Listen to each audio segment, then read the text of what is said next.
Қасқыр хақында айтар әңгіме көп. Бүгінде бір басымнан өткен хикаяны айтып берейін. Көп қабатты үйде тұрамыз ғой. Көршілеріміз әртүрлі ұлттың баласы болып келеді. Орыстар, тағылар. Ит мысық асырайды. Және қазақ құсап асырамайды ғой. Олар үйіне кіргізеді. Дұрау иттерін. Олар үреді, дәлізді білдіреді, иісі шығады. Кейде зияны тимейтін жаңағы асыл тұқымды иттерін асыраса да, ауық-ауық қабырғадан абалаған дауыс естіліп қалады. Естілмегеннің өзінде олардың ит асырағанын көресің. Адамдармен бірге иттің тұруы біртүрлі енді. Көп қабатты итте, үйде. Содан естіп едім, жаңағы қасқырдың іш майын, етін алып, оны жаңағы жағып қойса, тастаса, иттер жоламайды деп.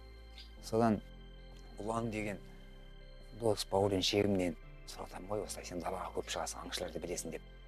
Содан бір күні маған аңшылар ұстаған қасқырдың етін әкеліп берді, бір сирағын. Содан оны мұзашқа салып, керек жерін пышақпен кесіп алып бөлшектеп, түннің бір уақытында шығып, үйдің айналасында, негізін аулада да иттер бір келіп бұралқы иттер үріп жүреді. Қайдан келдім бе?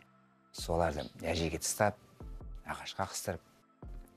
Бір қызығы, қасқырдың өлімтігіне, итіне құрт құмырсқа жоламайды.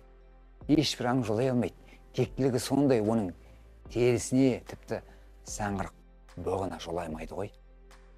Құрттамайды, өзінен өзі шығып қалады. Содан жаңағы етін, майын демекші сылып алып, әнжем жерге салып, сосын жаңағы баспалдақтардың еденіне жағып қойған. Иті барлардың иті кетті көшіп. Маңайға ит жоламайды, иттің дыбысы шықпайды. Міне көрдіңіз бе, тектілік. Қасқырдың тектілігін оның терісінен де, оның өлімтігінен де, етінен де танып білуге болады. Құдай тағала оған сондай тектілік берген, мықтылық.